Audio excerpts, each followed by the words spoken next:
is societal. Right. It's a microwave society. Right. And when men approach women these days, they think more of an interview rather than a conversation with an individual. Mm-hmm. They see it as I have to have a docket and show my financial portfolio. Yeah, because even the conversations are rather pat. Exactly. It's because they're scripted. Women these days, we perceive, don't want a man who's building himself up. They want a man who's a ride. Mm-hmm. So we approach the conversation in the same way. We make assessments, and perception is reality. Mm-hmm. And one of the callers earlier is indicative of the problem that we don't listen to each other anymore. We gather information to form rebuttals. Right. Absolutely. There's no longer a taking in of what the person is feeling, not that we're just venting. We're trying to express how we're angry, and we love our black women, and we're angry because it's a self-fulfilling prophecy.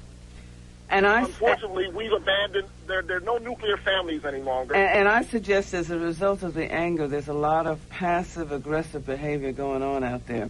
Exactly. People are acting out all over the place. The men act out as well as the women, and so nobody's getting what they want. And that's the sad part, and that's the bottom line. Exactly. And we as black men have to take some of the blame as well. That's right. Because there is no nuclear family. We've abandoned that. That's right. And women are finding themselves having to be the sole breadwinner. Mm-hmm. And they're angry about that. They're angry about that, so they perpetuate it by telling their sons, well, women aren't any good. They're only after money. Mm-hmm. And they tell their daughters, well, guys, what's love got to do with it? Right. You got to choose a guy who can financially support you. Yeah. So we grow up with these implants in our brains, and it just starts to snowball. Yeah. I think that's because that's why it occurred to me that as I was looking around, I thought, why is it? And I know some of the historical reasons, but we should be presenting different stuff at this point to our, to our children. The model that's being presented out there is very alarming for the next several generations. And I think it's time to also consider that as well. Exactly. We both have to get off of our haunches and step back and say, okay, we've been angry long enough. Let's get some dialogue, some honest dialogue, where we're not both shouting at each other. Okay. You had a comment before we go? Well, people just need to take care of themselves, Exactly. Make sure whatever you're doing is right.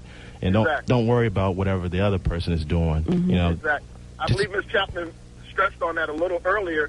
There's a certain progression that we have to go through. There's dependence, there's independence, and then there's interdependence. Right. You can't go from dependence to interdependence without ever really finding your boundary. That's right. And then you bring something to the table. Yeah. If men judge women by the same criteria they judge us, we wouldn't go out with any of them. Right. If you don't have a car, if you don't have a job, you don't have a certain amount of money that you're not worth going out with, well, we choose women all the time, and we don't worry about what their job is and what kind of car they drive. Right. That's correct. That's why they could catch the bus. That's why I tell people that it's important to first have a good relationship with yourself.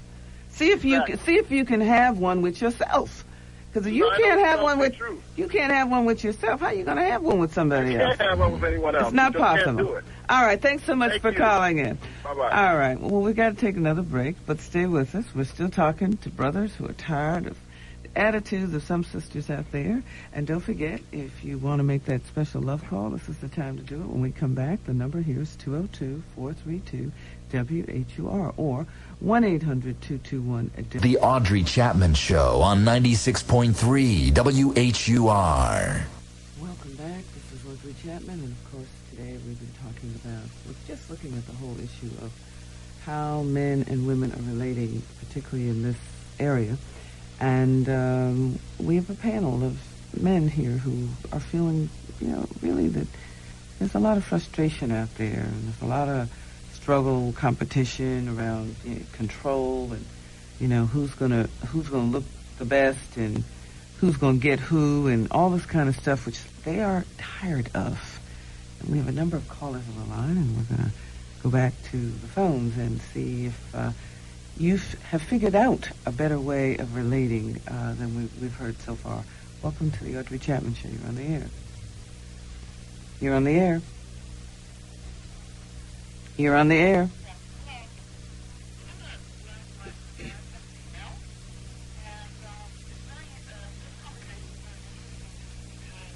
What country are you from?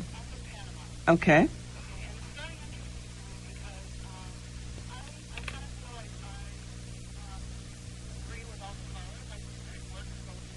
Okay. Okay.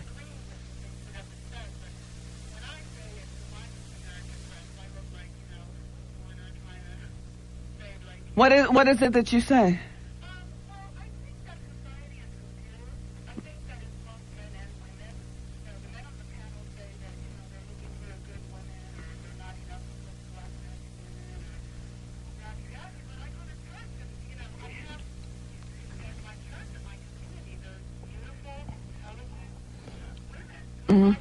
You're definitely not going to find them at church. I've had too many. They expect more than, they think they're holier than thou. And I'm a son of a minister, and I can tell you, for one of my earliest experiences is watching the church women. One of their favorite outings is going to the prison ministry because they really love the guys who are caged up.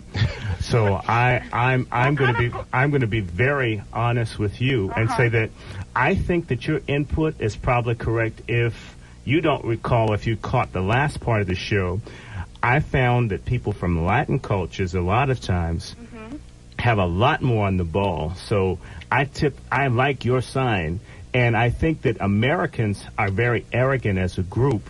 We're not very good at taking a good look at ourselves. No, and excuse me. You know the earlier talk about the dress and the sister called and said that she dresses professionally. Right. And then one of the brothers said, well, does it mean that if a woman has her, boobs out and is wearing the short shorts, does it mean that she's not a good person? I'm not saying that she's not a good person, but when you're presenting yourself out there, 9 times out of 10, that's not going to be the woman that's going to be committed to you. That's not correct. I feel. I disagree. Because I had a discussion with a couple of women, about why men look. I mean, why do they look? Well, because they're men. I mean, they just like to look, and if you're dressed that way, they're going to look. And they like the fantasy of what else they think is there. Well, that and just it looks nice to the man. I disagree. A lot of men are unhappy. I tend to like far more conservative dress.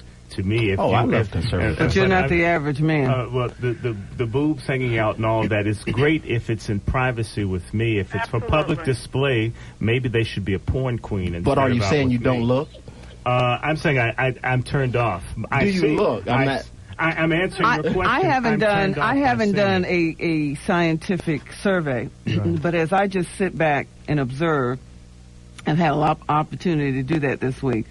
Men like to look at leg, breast, butt, all over the world. I don't disagree. Okay. I'm being real. I'm being myself. I didn't tell you what you could like. You're giving your individual opinion. Exactly. But I'm just saying. Sure, I don't have a problem with people liking what they like. Absolutely. And then there's always the exception to the rule, such as yourself. Okay.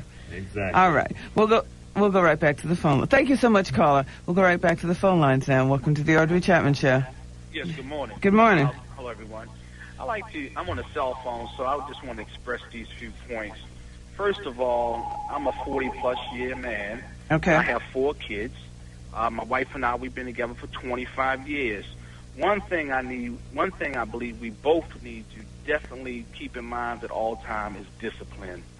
I'm a videographer. I have an opportunity to see women at their finest. I have an opportunity to see women on levels that men dream about, those women that you've discussed. The whole thing I believe that keeps things in its proper perspective is for me to remain in a proper perspective. You have to retain that highest level of respect for yourself, and you definitely have to give it. The other I like to touch on is... And you have to be disciplined. Yes. Right. People have a terrible time of getting mixed up their who with their do. They get their occupations mixed up with their individualities. Mm-hmm. The way I see it, and I express to my kids, that remain neutral. My quick terminology is put yourself in the center. You take an individual from every race, every nationality, color, occupation, put them on that circle. You should be able to be in a position that you can walk from center of that circle to any one of those individuals and give the exact same thing to each individual without putting on a show. Right. And your